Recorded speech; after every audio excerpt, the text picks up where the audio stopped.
তাহলে কী বলছি, যাদের পাস করার ইচ্ছা আছে, শুধুমাত্র পাস করার, তারা শুধু যদি কোনো সাজেশান বই টই না ঘেটে শুধুমাত্র সালের কোশ্চেনগুলো পড়ে যায়, তারা অবশ্যই পাস করে যাবে। ওকে, তাহলে এটা দেখো, কেমিস্ট্রি অনেক কঠিন অনেকে মনে হয়, কারণ কিছু থাকে অর্গানিক, কিছুগুলো থাকে ম্যাথ। ওকে, যেসব বাচ্চারা ম্যাথ করতে পারে না ওদের জন্য অপশান কি থাকে, যে কিছুগুলো চ্যাপ্টার এরকম আছে ওগুলোকে ওদের নাম্বার তুলতে হয়। ওকে, আমি জোরে জোরে কথা বলতে পারবো না, তোমরা একটু স্পিকারটা বাড়িয়ে এটাকে নোট করে নিবে, এগুলো স্ক্রিনশটও করে নিবে। ফিজিক্যালি প্রবলেমের জন্য আমি করতে পারছিলাম না ভিডিওটা। ওকে, অবশ্যই অনেক লেট হয়েছে, তবু ঠিক আছে, চেষ্টা করছি একটু জোরে বলার আর কি। তাহলে দেখো, কিছুগুলো চ্যাপ্টার আছে যেগুলো থেকে অঙ্ক আসে, সেটা হচ্ছে মাত্র 3টা চ্যাপ্টার। এই 3টা চ্যাপ্টারে যদি তোমরা একটা করে অঙ্ক দেখে যায়, তাহলে পরীক্ষায় অবশ্যই তোমরা অঙ্ক করতে পারবে। কেমিস্ট্রির অঙ্ক এরকম নেই যে উপর থেকে রকেট সায়েন্সের মতো অঙ্ক লাগবে, এখানে কঠিন অঙ্ক নেই। যদি একটা করে অঙ্ক তোমরা দেখে যাও, সূত্রটা যদি মনে থাকে, তো অবশ্যই অঙ্ক করতে পারবে। প্রথম অঙ্কটা করতে পারবে যেখান থেকে, ওই চ্যাপ্টারের নাম হচ্ছে পদার্থের কঠিন অবস্থা। এটা থেকে টোটাল 4 মার্কের কোশ্চেন আসে, তার মধ্যে 3 মার্কের অঙ্ক থাকে, অথবা দিয়ে একটা পেকিং দক্ষতা নির্ণয় থাকে। তাহলে দেখো, তোমরা যদি অঙ্ক করতে চাও, যে অঙ্ক করতে চাও সে এই সূত্রটা মনে রাখবে। সূত্রটা হচ্ছে ρ = ZM/NA³। সূত্রটা মনে রাখবে। ক্লাসের ঘনত্ব নির্ণয়ের সূত্র হচ্ছে Z × M/NA³। এই অঙ্কটা একটা অঙ্ক দেখে যাও, কারণ যত বছরই কোশ্চেন হয়েছে, আগের বছরও এই কোশ্চেন এই সূত্র থেকে অঙ্ক এসছে, যত বছরই কোশ্চেন এসছে। ওকে, যত বছরই কোশ্চেন এসছে প্রতিবারই কী হয়েছে, এই সূত্র থেকে এসছে। এবার আমি তোমাদের সালের কোশ্চেনটা একটু বলে দিই। দেখো, এই অধ্যায় থেকে কি কি কোশ্চেন এসছে। 2015 সালে দেখো, ওই রকম আর্সেনিকের কোন ধরনের অর্ধপরিবাহী, সিলিকন অসিদ্ধরূপে আর্সেনিকের কোন ধরনের অর্ধপরিবাহী, ওটা হ্যাঁ পাওয়া যাবে, এটা একটা কোশ্চেন। ওর সাথে আছে যে কোনো মৌলের ঘনত্ব দিয়েছে, ওটা হচ্ছে দেহকেন্দ্রিক ক্লাস গঠন করে, ওর বাহুর দৈর্ঘ্য দিয়েছে, এর মান দিয়েছে, ওই মৌলের 156 গ্রাম মধ্যে পরমাণু সংখ্যা আর একক কোষের সংখ্যা নির্ণয় করো। ওকে, তো ব্যাপারটা হচ্ছে, এটা হচ্ছে এই সূত্রেরই অঙ্ক। তাহলে কি বললাম, যে ρ = ZM/NA³। এই সূত্রটা জানলে তোমরা অঙ্ক করতে পারবে। 2016 সালে দেখো, একই কোশ্চেন দেওয়া আছে 3-এর দাগে। ওকে, আর কি আছে এখানে, শর্টকি ত্রুটি কী, আর পেকিং দক্ষতা, সরল একক ঘনকাকার কোষের পেকিং দক্ষতা নির্ণয়। আর তোমরা এখানে দেখো 2017 সালে ফেরোম্যাগনেটিক পদার্থ কাকে বলে, আবার ওই একই অঙ্ক দিয়েছে ওই সূত্র দিয়ে। ওটা শুধু আগের 2016 সালে এসেছিলো তোমার যে পৃষ্ঠকেন্দ্রিকের ক্ষেত্রে, আর এটাও পৃষ্ঠকেন্দ্রিক, পুরো একই কোশ্চেন এসছে, শুধু মানটা একটু আলাদা। এবার তোমরা বলবে যে স্যার কোশ্চেন কীভাবে রিপিট হচ্ছে, এইরকম না যে ওটাই 265 থাকবে, এটাই 305 থাকবে, এটাকে কোশ্চেন রিপিট বলে অবশ্যই, কারণ শুধু সংখ্যাটাই আলাদা আছে, সূত্র অঙ্ক একই। ওকে, তারপরে তোমরা যদি দেখো যে অথবা দিয়ে দেওয়া আছে যে আয়নীয় ক্লাসে কোন ধরনের ত্রুটি ঘনত্বের পরিবর্তন ঘটায় না। 2 নম্বর আছে এক্স মৌলের পারমাণবিক ভর দিয়েছে, ঘনত্ব দিয়েছে, কিনারার দৈর্ঘ্য দিয়েছে, একক ঘনকাকার কোষটি কোন প্রকারের, এর পরমাণু ব্যাসার্ধ নির্ণয় করো। বুঝতে পারছো তো, একই সূত্রের অঙ্ক। ওকে, 2018 সালে ওখানে ওই রকম অঙ্কটা তোমরা যদি দেখবে যে ধাতব সোনা 9-এর দাগ, যেটা বলছি প্রতিটা আমি এখানে রিডিং করে শোনাচ্ছি না, কারণ তোমরা সালের কোশ্চেন, আমি মেনলি ফলো করতাম ছায়ের বই, কিন্তু বর্তমান 7টার বইটা অনেক ডেভেলপ করেছে। ওতে সালের কোশ্চেন অথবা ওর যে লেখার কোয়ালিটি, ওকে, খুবই সুন্দরভাবে ম্যাথগুলোকে সাজিয়ে করেছে। ওকে, আর হচ্ছে ও কী করেছে যে প্রতিটা সালের কোশ্চেন খুব সুন্দরভাবে বইতে রিপ্রেজেন্ট করেছে। ওকে, পাট করে দিয়েছে যাতে বাচ্চাদের পড়তে অনেকটা সুবিধা হয়। তাহলে তোমরা যাদের কাছে 7টার বই আছে, আমি পেজ নাম্বারগুলো বলে দিব, তোমরা 7টার বই একটু জোগাড় করে নিও, কিছুদিনের জন্য ফটো তুলে নিও। ওকে, যার ছায়ার বই আছে ঠিকই আছে, ছায়া অনেক স্ট্যান্ডার্ড বই, কিন্তু এই বছর 7টাটা খুবই উন্নতি করেছে আর কি, ওর যে কোয়ালিটি অনুযায়ী বইয়ের। যেহেতু সে এমনিতেও বইটাকে ভেঙে দিয়েছে, পার্ট 1 পার্ট 2 করে দিয়েছে, ও তো মোটা যাতে বইটা না হয়, বাচ্চারা যাতে ভয় না পায়। তাহলে দেখো, এখানেও একক কোষের সংখ্যা নির্ণয় করতে এসছে। তাহলে প্রতিবারই আসছে দেখো পৃষ্ঠকেন্দ্রিক ঘনকাকার ক্লাসের, তোমাকে ওই ρ = Z × M/NA³ এই সূত্রতে কাজ হচ্ছে। তোমরা 2019 সালেও দেখছো ওই রকম পরমাণু ব্যাসার্ধ দিয়েছে, পারমাণবিক ভর দিয়েছে। ওকে, তোমাকে ঘনত্ব এর মান বের করতে বলেছে।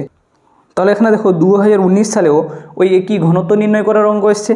আর তোমাদের কী হয়েছে, ওর সাথে এসছে পৃষ্ঠকেন্দ্রিক ঘনকাকার কোষের পেকিং দক্ষতা নির্ণয়।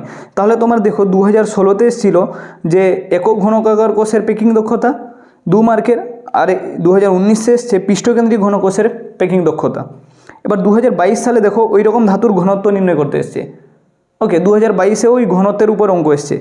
আর 2023-এ সে পৃষ্ঠকেন্দ্রিক আর দেহকেন্দ্রিক দুটারই পেকিং দক্ষতা নির্ণয় করতে এসছে, প্লাস আর ঘনত্বেরও একটা অঙ্ক এসছে। তোমরা 23-এরও দেখে নাও কোশ্চেনটা। এবার তোমাদের বলি তাহলে তোমরা ফাইনাল সাজেশান এই অধ্যায় থেকে কি পড়বে। আমি বারবার বলছি, যারা এই সূত্রের অঙ্ক জানো না, খুবই সহজ সূত্র আছে, ρ = ZM/NA³। তোমরা এই সূত্রের একটা অঙ্ক আপাতত করে যাবে, কারণ এই অঙ্ক সবথেকে সহজ। আর যদি কেউ চাইছো যে আমরা অঙ্ক করতে পারবো না, তাদের জন্য অপশান আছে পেকিং দক্ষতা নির্ণয়। তোমরা করে যাবে সরল ঘনকাকার কোষের পেকিং দক্ষতা আর পৃষ্ঠকেন্দ্রিক একক কোষের পেকিং দক্ষতা, তোমরা 3 মার্ক পেয়ে যাবে। তাহলে তোমরা দেখো, একটা অঙ্ক আর দুটো পেকিং দক্ষতা করে গেলে যদি 3টা মার্ক পাবে, তাহলে কেন তোমরা করে যাবে না। এবার শর্ট কোশ্চেনের জন্য তোমাদের কি বলি, শর্ট কোশ্চেন তোমরা শর্টকি আর ফ্র্যাঙ্কেল ত্রুটি কী পড়বে, অ্যাবসেন্টার কী পড়বে, এন টাইপ আর পি টাইপ অর্ধপরিবাহীটা কী, আর চৌম্বক ধর্মগুলি কয় প্রকার, ওদের উদাহরণ, প্যারাম্যাগনেটিক, ফেরোম্যাগনেটিক, ডায়াম্যাগনেটিক, আর হচ্ছে একক কোষ কাকে বলে, ব্রাভেস লেটিস কয়টি, এটা নিটেও এসেছিলো আগের বছর কোশ্চেনটা, ব্রাভেস লেটিস কয়টি, আর এই যে কোণগুলো মান আছে না, আলফা, বিটা, গামা, এদের 90 ডিগ্রি, 120 ডিগ্রি, ওটার শুধু উদাহরণগুলো একবার, যেগুলো সিম্পল মনে হবে ওগুলো পড়ে যাবে। আর পেকিং দক্ষতা বলতে কী বোঝো, তাহলে এখান থেকে 4টা কোশ্চেন আর এখান থেকে একটা অঙ্ক আর পেকিং দক্ষতা 2টো, এটা যদি করে তুমি 4 মার্ক করতে পারো, তাহলে কেন তোমরা করবে না। ওকে, এটা অবশ্যই করে যাবে। এই অধ্যায়টা খুবই ইজি নাম্বার তোলার ক্ষেত্রে। পরে যে অধ্যায়টা আছে তার নাম হচ্ছে দ্রবণ, সলিউশন। এই অধ্যায় থেকে আসে 5 মার্কের কোশ্চেন, 2 মার্কের একটা, 3 মার্কের একটা।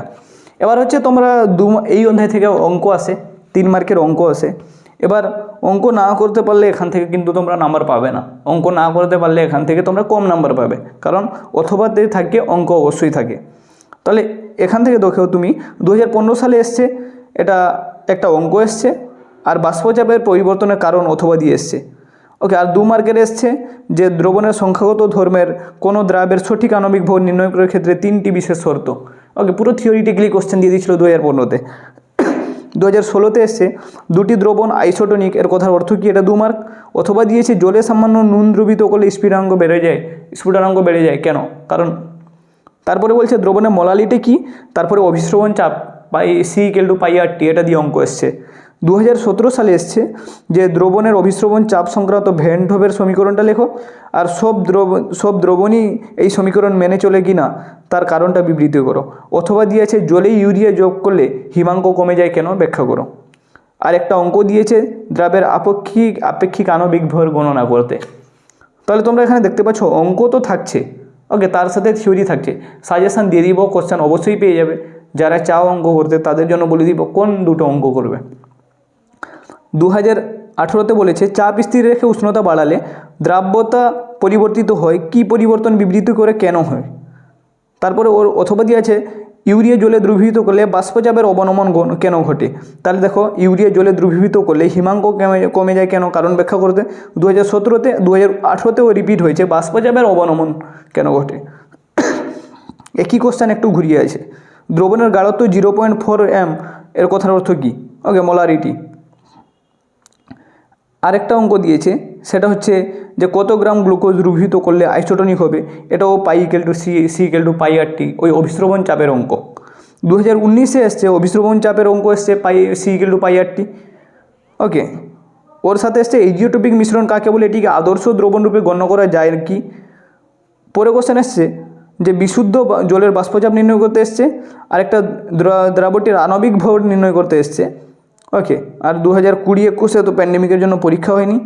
2022-এ এসছে যে দ্রবণে স্ফুটনাঙ্ক উন্নয়ন বা হিমাঙ্কের অবনমন পরিমাপের পরীক্ষায় মোলারিটির পরিবর্তে মোলালিটি একক ব্যবহার করা হয় কেন। আর অথবা দিয়েছে এজিওট্রপ কাকে বলে উদাহরণ। ওর সাথে পরে কোশ্চেন এসছে অভিস্রবণ আর অভিস্রবণ চাপ বলতে কী বোঝো, হাইপারট্রপিক দ্রবণ কাকে বলে। ওকে, হাইপারটনিক দ্রবণ কাকে বলে। আর হচ্ছে তোমার একটা স্ফুটনাঙ্কের উন্নয়নের একটা অঙ্ক এসছে, ওর অথবাই আছে ভ্যান হোফের অভিস্রবণ চাপের সূত্রগুলি। ওকে, π=c, ওকে, মানে যেটা আমার π=CRT আছে, π/c, π/r, π/t। ওকে,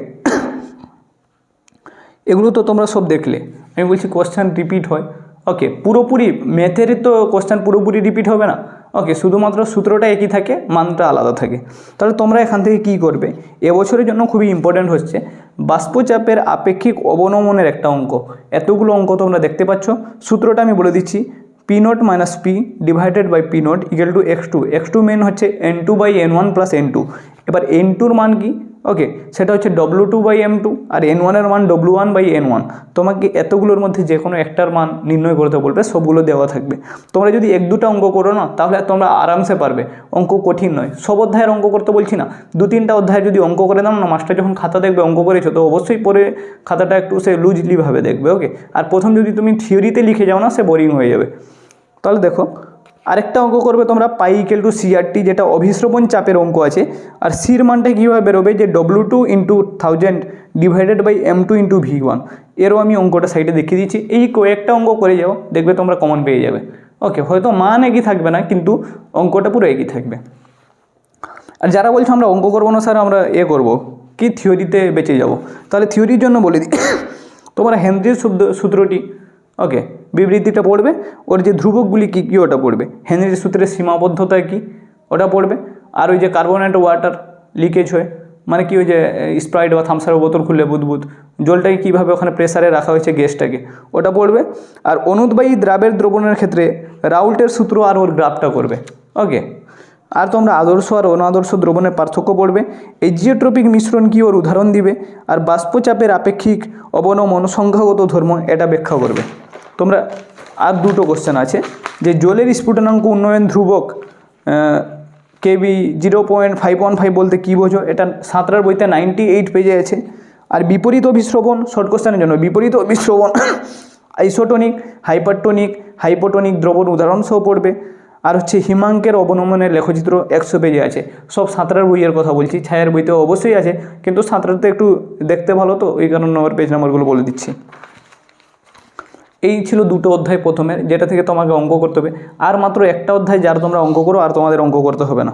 যে তোমরা তড়িৎ রসায়নটা অবশ্যই তোমাদের যদি কঠিন মনে হয়, তাহলে তোমরা এর থিওরিটা শুধু পড়ে যাও, অঙ্ক করতে হবে না। আর যারা অঙ্ক করবে তাদের ক্ষেত্রে আমি বলে দিই যে তড়িৎ কোষের অঙ্ক তোমরা করবে, যেটা হচ্ছে সাঁতরার বইতে 199 পেজে আছে। ওই যে যেমন একটা অঙ্ক আমি দেখাচ্ছি, Z10/Zn2+, ওকে, ওটা 1.0 মোলারিটি, আর তারপরে ডবল বার দিয়েছে। এগুলো হচ্ছে তোমাকে তড়িৎ কোষ চিনতে শিখতে হবে। ওকে, তারপর তোমরা EMF বা বিক্রিয়াটা লিখতে পারবে, বিক্রিয়া স্বতঃস্ফূর্ত কিনা না স্বতঃস্ফূর্ত কিনা ওগুলো যাচাই করতে পারবে। আর কলরাসের সূত্র থেকে একটা অঙ্ক করবে। তাহলে তোমাদের দুটো সূত্র বলে দিচ্ছি জাস্ট, এই দুটো সূত্রের মধ্যে অঙ্ক তোমরা একটা একটা যদি করে যাও, অঙ্ক আমি সাইডে দেখিয়ে দিচ্ছি, পেজ নাম্বারও বলে দিচ্ছি, তো এই অঙ্কগুলোর মধ্যে যদি করে যাও তোমরা অবশ্যই অঙ্ক পেয়ে যাবে। ওকে, এবার যারা অঙ্ক করবে না, যারা থিওরি পড়বে, থিওরিটা দেখো, তুলাঙ্ক পরিবাহিতার একক কি 159 পেজে আছে। তড়িৎ বৈশ্লেষিক দ্রবণের পরিবাহিতা কিসের উপর নির্ভর করে 161 পেজে আছে।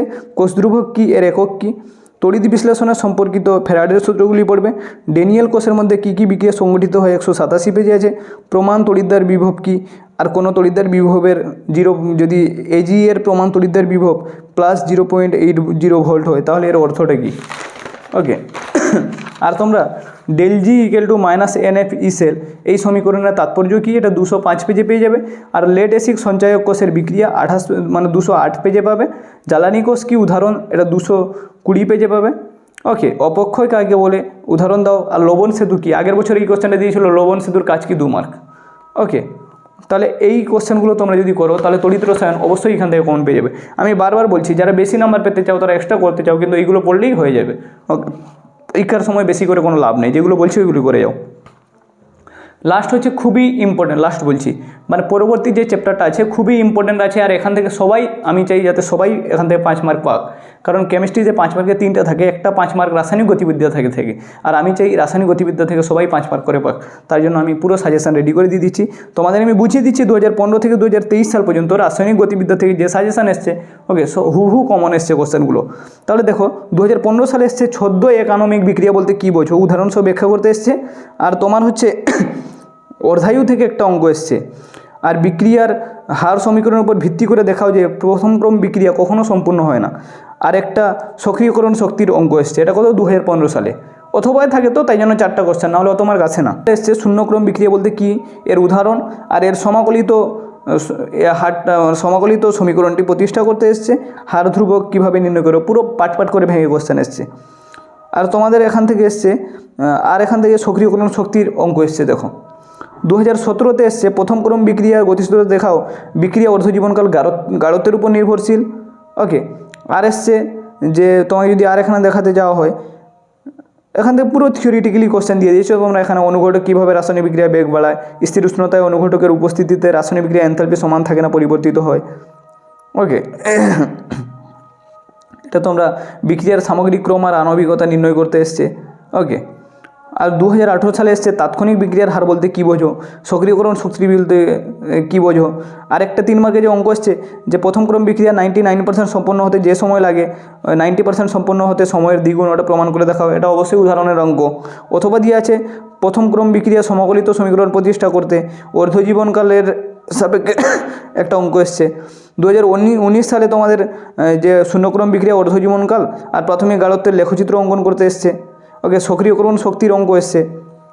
আর হচ্ছে এখান থেকে বিক্রিয়ার প্রথম ক্রম বিক্রিয়ার অর্ধায়ুর উপর অঙ্ক এসছে। 2022 সালে এসছে প্রথম ক্রম বিক্রিয়া মানে বিক্রিয়ার রাসায়নিক বিক্রিয়ার ক্রম বলতে কী বোঝো, প্রথম ক্রম বিক্রিয়ার অঙ্ক এসছে। শূন্যক্রম বিক্রিয়ার হার ধ্রুবকের একক। ওকে, আর সমাকলিত সমীকরণ দেখো, শূন্যক্রম বিক্রিয়া, প্রথম ক্রম বিক্রিয়া, সমাকলিত সমীকরণ বারবার আসছে। বিক্রিয়া আণবিকতা কী আর প্রথম ক্রম বিক্রিয়া সমাকলিত রূপ। দেখো শূন্য ক্রমও এসছে, প্রথম ক্রমও এসছে, কবার রিপিট হয়েছে কোশ্চেনটা। ওকে, 2023 সালে কী হয়েছে, ওরা কী করেছে যে শূন্যক্রম আর হচ্ছে প্রথম ক্রম। ওকে, 2023-এ প্রথম ক্রমের সমাকলিত সমীকরণ, শূন্য ক্রমের সমাকলিত সমীকরণও দিয়ে দিয়েছে, আর হচ্ছে প্রথম ক্রমের অঙ্ক এসছে। 2024-এর জন্য আমি বলছি তোমরা দুটো অঙ্ক করলে এখান থেকে অঙ্ক কমন পেয়ে যাবে। দুটো সূত্রের অঙ্ক করলে হবে প্রথম ক্রমের আর আর্হেনিয়াসের সমীকরণের।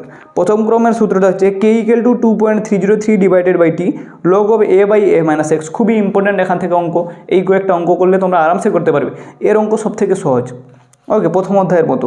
আর আর্হেনিয়াসের যে আছে log of K2/K1 = EA divided by 2.303 R into আছে T2 - T1/T1 T2। এখানে তোমার T1 T2-র মান দেওয়া থাকবে, E এর মান দেওয়া থাকবে, R এর মান দেওয়া থাকবে। ওকে, তারপরে হয়তো তো K1 এর মান দেওয়া থাকবে, K2 বের করতে বলবে, বা E এর মান বের করতে বলবে, বা উষ্ণতা যে কোনো একটা বের করতে বলবে। এখানেও এরকম K এর মান বের করতে বলবে কোনো সময়, বা A বা A-x এর মান বের করতে বলবে, কখনো সময় সময়ের মান বের করতে বলবে। অঙ্ক তো এখান থেকে করবে, তোমরা অবশ্যই করবে এখান থেকে। এই দুটো সূত্রে অঙ্ক করে যাও, অবশ্যই পাবে। আর অঙ্ক খুবই সহজ পাবে, সেও উদাহরণ থেকেই পাবে। তাহলে দেখো, অথবা সমাকলিত সমীকরণ করে যাবে। শূন্যক্রম বিক্রিয়া কাকে বলে, সমাকলিত রূপ 282 পেজে আছে। ওর লেখচিত্র আর অর্ধায়ু। শূন্যক্রম অনেক ইম্পর্ট্যান্ট এবছর। প্রথম ক্রম বিক্রিয়া কখনো সম্পূর্ণ হয় না, ওটা ব্যাখ্যা করবে। 285 পেজ। ওর অর্ধজীবনকাল করবে। প্রথম ক্রম বিক্রিয়া কী, ওর উদাহরণ পড়বে। ওকে, সক্রিয়করণ শক্তি কী, আর্হেনিয়াসের সমীকরণ। এই যে 4-5টা কোশ্চেন কী করতে পারবে না এখান থেকে 5 নম্বর পাওয়ার জন্য, অবশ্যই তোমাদের করতে হবে, না করে কোনো উপায় নেই। তোমাদের তারপরে যে আছে পৃষ্ঠতলীয় রসায়ন বলে চ্যাপ্টারটা আছে না, ওখান থেকে তোমাদের 4 মার্কের আসে, 2 মার্কের একটা কোশ্চেন থাকে। আগের বছর এত সহজ কোশ্চেন এখান থেকে দিয়ে দিয়েছি, এই অধ্যায় থেকে নাম্বার সবাই পাবে। ওকে, কিছুগুলো কোশ্চেন বলবো, এই কোশ্চেনগুলো পড়ে গেলে হয়ে যাবে। ওকে, এখানে কোশ্চেনগুলো কীভাবে দিয়েছে দেখো। গোল্ড সোলে NaCl দ্রবণ যোগ করলে কী ঘটবে, মিশেল কি, মিশেলের গঠনটা, বা নদীর মোহনায় বদ্বীপ তৈরির কারণ, ভূগোলের কোশ্চেন দিয়ে দিয়েছে 2015-তে। 2016-তে এসছে যে ভৌত অধিশোষণ আর রাসায়নিক অধিশোষণের পার্থক্য। 2017-তে এসছে অসমসত্ব অনুঘটনের সংজ্ঞা দাও। ওকে, আর 2018-তে দিয়েছে কি, সাবানের ফেনায় বিস্তৃত দশা বিস্তার মাধ্যম কি। ওকে, প্রকৃত দ্রবণের কণাগুলি অর্ধবেদ্য পর্দা ভেদ করতে পারে, কিন্তু কলোইডীয় দ্রবণের কণাগুলি ভেদ করতে পারে না কেন। রাসায়নিক অধিশোষণ কি, উদাহরণসহ ব্যাখ্যা করো। 2019-এ ভৌত অধিশোষণ রাসায়নিক অধিশোষণের পার্থক্য। দেখো কোশ্চেন রিপিট হচ্ছে, ভৌত অধিশোষণ রাসায়নিক অধিশোষণ। ওকে, অপলয়ন বা পেপটাইজেশন কি, উদাহরণ দাও। 2022-এ এসছে যে সংরক্ষক কলয় কি, উদাহরণ দাও। স্টার্চের শূন্য সংখ্যা 20 বলতে কী বোঝো, অধিশোষণ একটা পৃষ্ঠতলীয় ঘটনা। ওকে, 2023-এর কোশ্চেনটা এখানে নেই, সাইডে দেখিয়ে দিব, অবশ্যই মুখে বলছি শোনো। 2023-এ এসছে যে অপলয়ন বা পেপটাইজেশন কি, এটা এসছে। আর হচ্ছে আকৃতিগত বর্ণনাত্মক অনুঘটনটা কি, এটা এসেছিলো। তাহলে তোমাদের জন্য আমি সাজেশান বলে দিচ্ছি, এই তোমরা 10টা কোশ্চেন পড়লে এখান থেকে পেয়ে যাবে। ওকে, 2 মার্ক আর MCQ পেয়ে যাবে। অধিশোষণ একটি পৃষ্ঠতলীয় ঘটনাটা ব্যাখ্যা করবে। ভৌত রাসায়নিক অধিশোষণের পার্থক্য এটা করবে।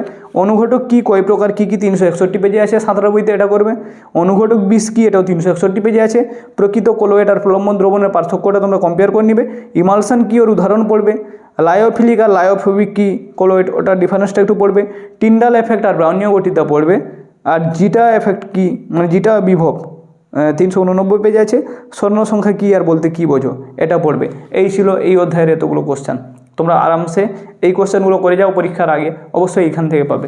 একটা কোশ্চেনের দিকে দিয়ে হবে না। তোমাদের এইখানে 10টা কোশ্চেন আছে, এই 10টা কোশ্চেন তোমরা পড়ে যাও, এই চ্যাপ্টার থেকে কোশ্চেন পেয়ে যাবে। ওকে। কোশ্চেনটা হচ্ছে বিগালক কি, ক্ষারীয় আর আম্লিক বিক্রিয়কের উদাহরণ পড়বে। লিচিং কাকে বলে, জিঙ্ক ব্লেন্ডে তাপজারণ করা হয় কেন, এটা পড়বে। থার্মিট পদ্ধতি কাকে বলে, শতবিজারণ পদ্ধতি কি, এটা পড়বে। জেটেনও থেকে কার্বন বিজারণ পদ্ধতিতে জেটেনে পরিণত করা হয়, কিন্তু সিএওকে সিএতে করা যায় না কেন। স্পাইজেল কি, এর কাজ কি, এটা পড়বে। বায়ার পদ্ধতিতে বক্সাইড থেকে অ্যালুমিনা, ওটা পড়বে। খনিজমূল আর ধাতুমূলের পার্থক্য পড়বে। বিশুদ্ধ অ্যালুমিনা থেকে কার্বন বিজারণ পদ্ধতিতে অ্যালুমিনা নিষ্কাশন করা হয় না কেন, এটা পড়বে। ইলিংহামের রেখাচিত্র কি, এর বৈশিষ্ট্য কি, এটা পড়বে। সারপেক পদ্ধতিতে বক্সাইড থেকে অ্যালুমিনা প্রস্তুতি, এটার বিক্রিয়াগুলো দেখে যাবে। আয়রন নিষ্কাশনে মারুজ্জল্লিতে যে বিজারণ অঞ্চলে সংগঠিত বিক্রিয়া 438 পেজে আছে কেমিস্ট্রি বইতে 7টার, ওখান থেকে এটা করে যাবে। তো এই ছিল তোমাদের যে ওই কঠিন চ্যাপ্টার থেকে সহজ সহজ কোশ্চেনগুলো। আগের বছর তো একদম পুরো রেকর্ড করে দিয়েছে, তাপজারণ ভস্মীকরণ পার্থক্য দিয়ে দিয়েছে, বাচ্চারা কি কত কী পড়ে চলে গেলো এই অধ্যায় থেকে। আচ্ছা, তোমাদের একটা খুবই সুন্দর একটা অধ্যায় বলি, সেটা হচ্ছে কোঅর্ডিনেশন কম্পাউন্ড, যেটা জটিল যৌগ। এখান থেকেও তোমার কোশ্চেন থাকে 3 মার্কের, 2 মার্কের একটা বড় কোশ্চেন থাকে, 1 মার্কের শর্ট কোশ্চেন থাকে। আর তোমরা যদি 2015 থেকে 2022 পর্যন্ত দেখো, 2022-এ যে কোশ্চেনটা দিয়েছিল দ্বি লবণ আর জটিল লবণের পার্থক্য, ওকে, এত সহজ কোশ্চেন দিয়ে দিয়েছিল। 2019-এ দেখো তোমরা, বলছে 2019-এ দুটো যৌগ দিয়েছে, কী রূপ সমবায়তা প্রদর্শন করে কিভাবে পার্থক্য করবে, আর কোন জলীয় দ্রবণগুলি রঙিন হয় কারণগুলো ব্যাখ্যা করতে। 2018-তে জারণ সংখ্যা কেন্দ্রীয় পরিমাণ নির্ণয় করতে এসছে, কতগুলি সমবায়ব সম্ভব আঁকতে এসছে। 2017-তে কোনটি রঙিন আর কোনটি বর্ণহীন ওটা এসছে। আর 2016-তে জটিল যৌগ, এটা একটা একটু ওর টাইপের একটা কোশ্চেন এসে গিয়েছিলো। 2015-তে হচ্ছে যে ইলেকট্রন বিন্যাস এসছে, আর কোনটা এইটা রঙিন কিন্তু মানে TiH2O6 3+, ওটাও রঙিন, আর SCH2O6 3+, এটা বর্ণহীন কেন। ওকে, তাহলে আমরা এগুলো দেখছি না, এগুলো তো তোমরা সালের কোশ্চেন একবার করে দেখে যাবে, কারণ সালের কোশ্চেন রিপিট হয়। ওকে, আমি এখান থেকে কিছুগুলো বলে দিচ্ছি। তোমরা ভ্যালেন্স বন্ড, যেটা যোজ্যতা বন্ধন তত্ত্বের সাহায্যে জটিল যৌগের গঠন আর ওর যে কোনটা প্যারাম্যাগনেটিক কোনটা ডায়াম্যাগনেটিক মানে মিউ এর মান নির্ণয় করা হয় না, তোমরা জানো অবশ্যই, ছায়ের বইতে, সাঁতরা বইতে সব জায়গায় আছে ছক করে। NiCN4 এটাই NiCO4, PtCN4 FeCN6 CONH3 6 FeF6 এগুলো তোমরা করে যাবে, এখান থেকে একটা 2 মার্কের পেয়ে যাবে। আর হচ্ছে ইউপ্যাক নামকরণ 1 মার্কে তো অবশ্যই পাবে। ইউপ্যাক নামকরণগুলো তোমরা যদি না শিখেছো তাহলে প্রবলেমে পড়বে, 1 মার্ক পাবে না। আর কিছুগুলো কোশ্চেন পড়ে যাবে যে NiCl4 পরাচুম্বকীয় হলে NiCO4 তিরস্চুম্বকীয় কেন, 735 পেজে আছে। NiH2O6 2+ সবুজ বর্ণের হলে N2CN4 এটা বর্ণহীন কেন, চিলের প্রভাব কি, উদাহরণ 741 পেজে আছে।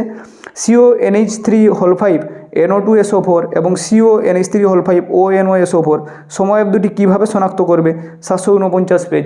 আর শনাক্তের যদি কোশ্চেন আসে না, তোমরা 699 পেজে যে সাঁতরার বইতে যে ছক দিয়েছে ওই ছকটা একবার দেখে যাবে, কারণ আগের বছর ওইখান থেকে কোশ্চেন দিয়ে দিয়েছিল, রিপিটেড কোশ্চেন এসছে। আগের বছর যে কোশ্চেনটা এসছে সেটা মানে 2023-এ, সেটা 2019 সালে এসছে। কীভাবে কোশ্চেন রিপিট হচ্ছে তোমরা দেখো।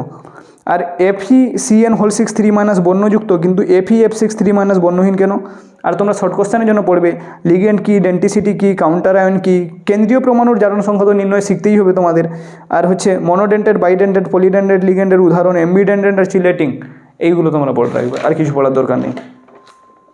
ওকে, জীব অণুসমূহ 2015 থেকে 2022 পর্যন্ত যেভাবে কোশ্চেন এসছে, দেখো 2015-তে এসছে ডি গ্লুকোজের গঠন, ডি ফ্রুক্টোজের গঠনের পার্থক্য কী, প্রোটিনের ডিন্যাচুরেশন কী।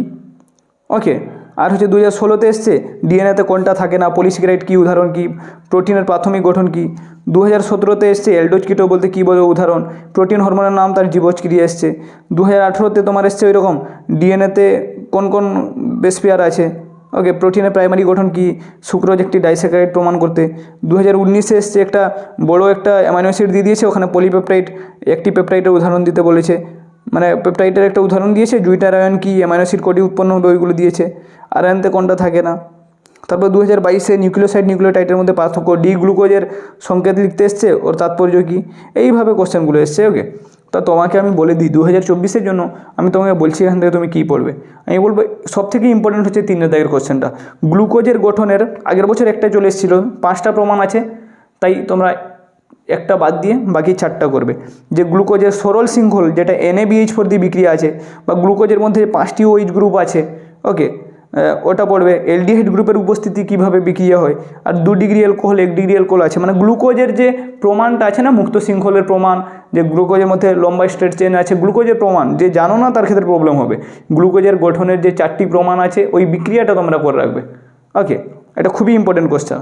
এছাড়া তোমরা একের থেকে, আমি বারবার বলছি গ্লুকোজের গঠন থেকে কোশ্চেন অবশ্যই থাকবে। ওকে, আর হচ্ছে কোশ্চেন নম্বর 1 কার্বোহাইড্রেটের কি শ্রেণী বিভাগ, ওটা পড়বে বাচ্চাদের মতো। এপিমার কি উদাহরণ পড়বে। গ্লুকোজের প্রস্তুতি যে সুক্রোজ থেকে স্টার্চ থেকে 529 পেজে আছে। মিউটার রোটেশন কি ইনভার্ট সুগার, ওটা পড়বে। অ্যামাইনো অ্যাসিডের গঠন পড়বে, ডিএল বিন্যাস 545 পেজে আছে। জুইটার আয়ন সমতড়িৎ বিন্দু পেপটাইড বন্ড কি, ওটা পড়বে। প্রোটিনের primary secondary denaturation renaturation quaternary structure, ওটা কাকে বলে 1 মার্ক করে পড়বে। স্টেরয়েড প্রোটিন হরমোনের নাম আর কাজ পড়বে। Vitamin B12 C D K A এগুলোর অভাবে কী কী রোগ হয়, এগুলোর কাজ কী পড়বে।